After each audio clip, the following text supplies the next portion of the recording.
हम लोग 10th class का सबसे पहला चैप्टर नागरिक शास्त्र का सत्ता की साझेदारी चैप्टर पढ़ेंगे। ठीक है, तो सबसे पहले इस चैप्टर को पढ़ने से पहले हम लोग को जानना जरूरी है कि ये जो पढ़ने जा रहे हैं सत्ता की साझेदारी, इसका मतलब क्या होता है, सत्ता मतलब क्या होता है और साझेदारी मतलब क्या होता है। तो सबसे पहले हम लोग बात करते हैं सत्ता। सत्ता का अर्थ क्या होता है?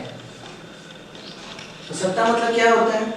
तो साधारण भाषा में अगर बोला जाए, सत्ता का अर्थ होता है शासक की शक्ति जिसके माध्यम से वह राज्य को संचालित करता है, उसे हम क्या कहते हैं? सत्ता कहते हैं। तो हम क्या बोल सकते हैं साधारण भाषा में? शासक की शक्ति जिसके माध्यम से राज्य को क्या करता है? संचालित करता। तो सत्ता का मतलब अर्थ क्या हो गया? शासक की शक्ति जिसके माध्यम से राज्य को संचालित करता है। इसको अगर हम साधारण भाषा में बोलेंगे एग्जाम्पल लेकर, तो हम इसको कैसे समझ सकते हैं? एक साधारण सा एग्जाम्पल, मान लीजिए एक बच्चा है, ठीक है, बच्चा यानी लड़का है, ये कक्षा 10 में पढ़ता है, ठीक है। और हम लोग सभी को जान रहे हैं कि कोरोना वैश्विक महामारी के कारण 3 मई तक स्कूल कॉलेज पूरा भारत लॉकडाउन है। अब ये बच्चा क्या करता है? घर से निकलता है और ये आदेश देता है सबको, अपना मोहल्ला को, अपना गांव को, कि आदेश देता है कि कल से लॉकडाउन खत्म हो जाएगा, सभी कोई स्कूल जाना, काम में जाना चालू कर दो, यानी कल से लॉकडाउन खत्म, लॉकडाउन खत्म, ये आदेश दिया, ठीक है। तो क्या इसका बात सुनकर सभी कोई दूसरे दिन से स्कूल या कॉलेज जाना, अपने काम पर जाना प्रारंभ कर देगा? नहीं करेगा, क्योंकि इसके पास शक्ति नहीं है कि वो राज्य को क्या कर सके? संचालित कर सके। लेकिन इसके बजाय, इसके अलावा अगर देश का प्रधानमंत्री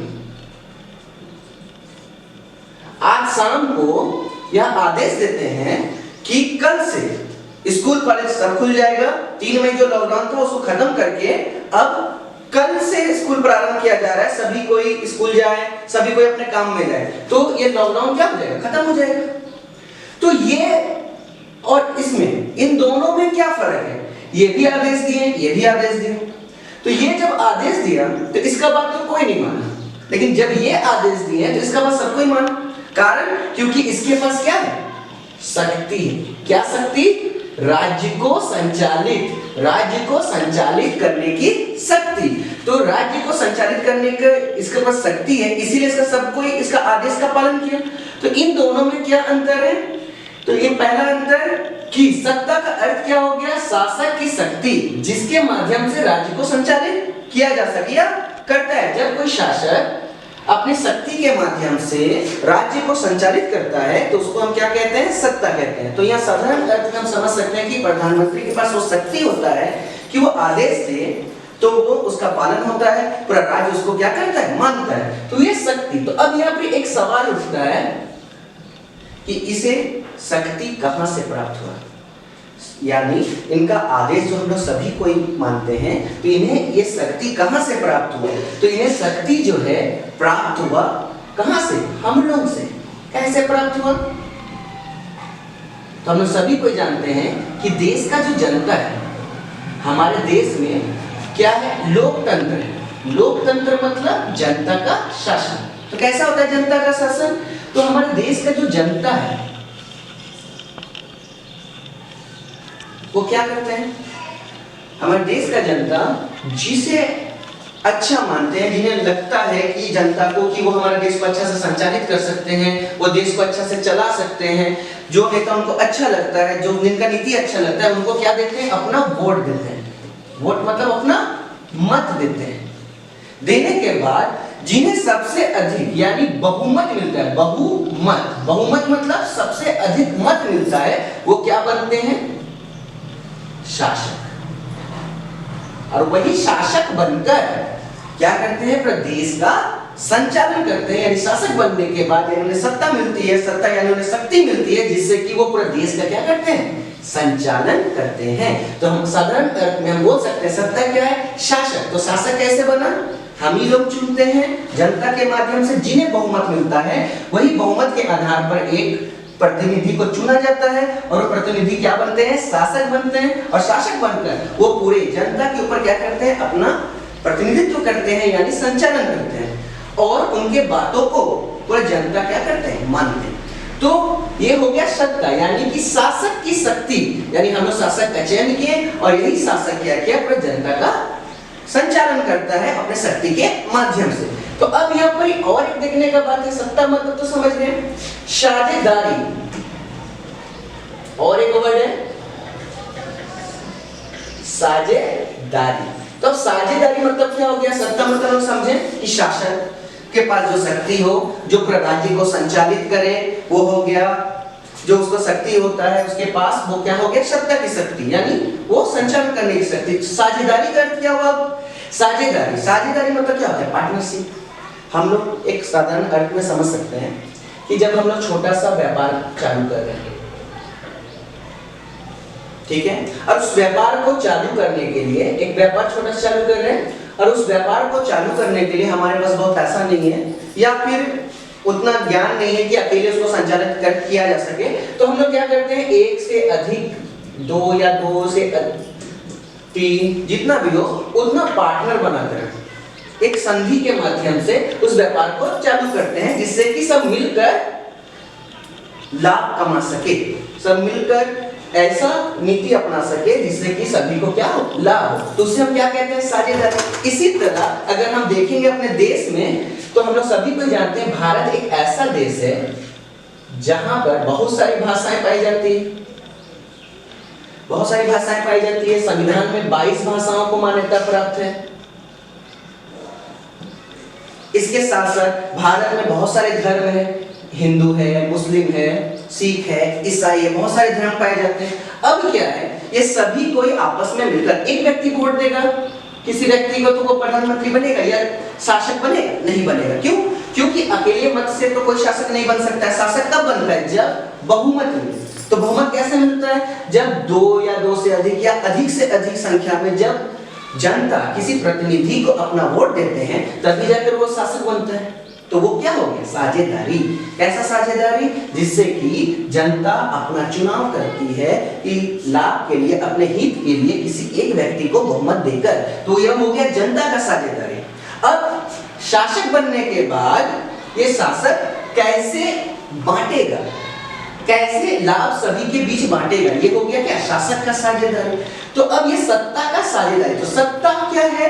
जिसे हम शासक बनाते हैं, वो सत्ता में बैठता है, उसके पास अधिकार होता है, उसके पास शक्ति होती है कि हमारा पूरा राज्य का, पूरा देश का संचालन कर सके।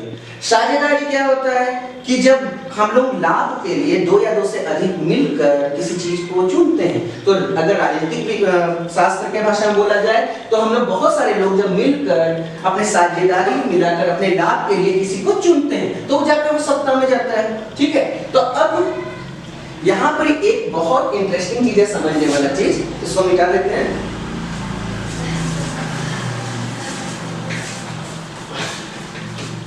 अब एक सोचने वाला बात यह है यहाँ पर ही सत्ता का साझेदारी चैप्टर में, अभी हम लोग थोड़ा देर पहले पढ़े कि जहां पर जनता, बहुत सारी जनता जब किसी शासक को यानी किसी प्रतिनिधि को अपना मत देती है, बहुमत देती है, तब जाकर वो क्या बनता है?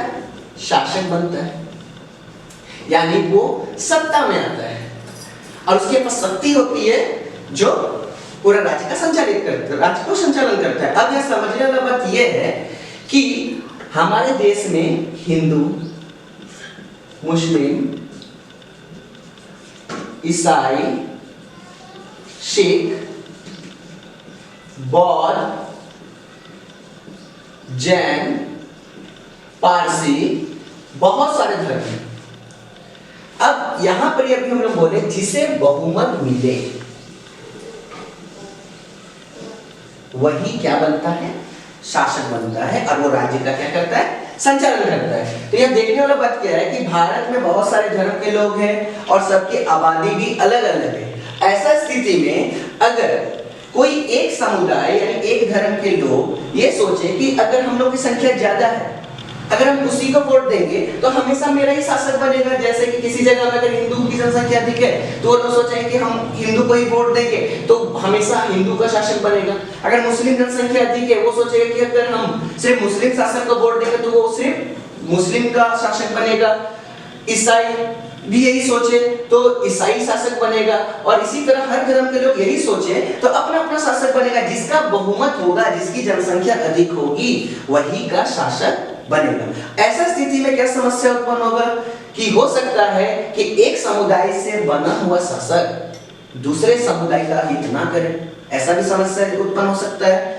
तो यहाँ एक बहुत बड़ा समस्या है कि हमारा देश लोकतंत्र है और बहुमत होगा, जिसे मिलेगा वही राज्य का संचालन करेगा। तो इसमें एक समस्या ये आ रहा है कि बहुमत कैसे मिलेगा। अगर किसी की जनसंख्या अधिक है कोई भी धर्म का, तो वो अपने धर्म का चुनाव कर लेगा, अपना शासक का चुनाव करेगा, और जिसके कारण उसी का हमेशा शासक बनेगा, और हो सकता है कि वो दूसरे का भला ना करे।